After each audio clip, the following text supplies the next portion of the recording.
এক গ্রামে থাকতো দুইজন পুরুষ, পিতা ও ছেলে। তারা জীবন পরিচালনা করার জন্য কাঠ সংগ্রহ করে বিক্রয় করত।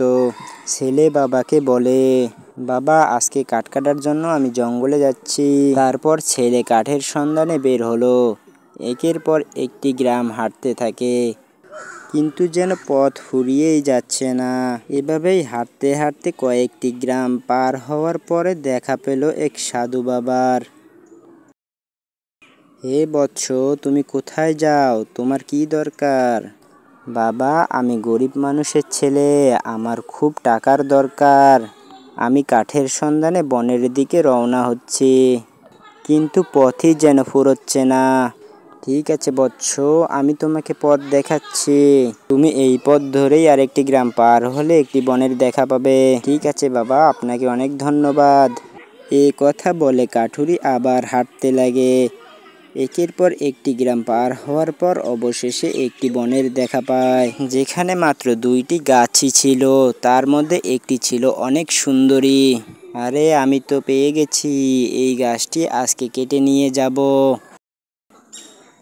কি, দাঁড়াও, আমাকে কেটো না, আমি তোমাকে সাহায্য করছি।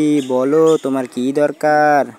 আমার কিছু জ্বালানি কাঠের দরকার, যা আমি বিক্রি করে আমার জীবন পরিচালনা করতে পারবো। ঠিক আছে, এই নাও, আমি তোমাকে কিছু জ্বালানি কাঠ দিচ্ছি, যা বিক্রয় করে তুমি অনেক বড়লোক হয়ে যাবে। তারপর জাদু গাছ তার জাদু শক্তি দিয়ে কিছু জ্বালানি কাঠ কাঠুরিকে দিল। তারপর কাঠুরি তার হাতে থাকা কুড়ালটি রেখে কাঠের জ্বালানিগুলো মাথায় নিল এবং বাসায় ফেরার জন্য আবার পথ পেরোতে থাকে।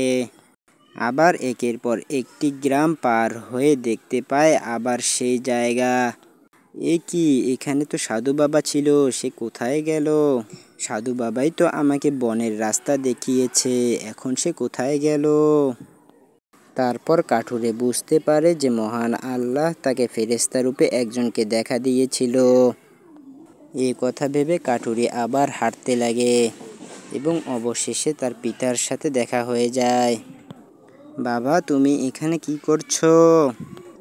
বাসায় রাখা কিছু কাঠ জ্বালানি আমি এখানে বিক্রয় করতে এসেছি। আমিও তো এইখানে কাঠের জ্বালানি বিক্রয় করতে এসেছি। তারপর কাঠুরে তার বাবাকে কাঠের জ্বালানিগুলো দিয়ে বাসায় চলে যায় এবং তার বাবা তা বিক্রয় করে টাকাগুলো বাসায় নিয়ে যায়।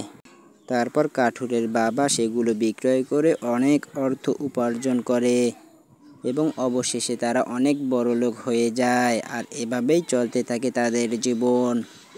এরকম ভিডিও দেখতে চাইলে চ্যানেলটিকে সাবস্ক্রাইব করে রাখো।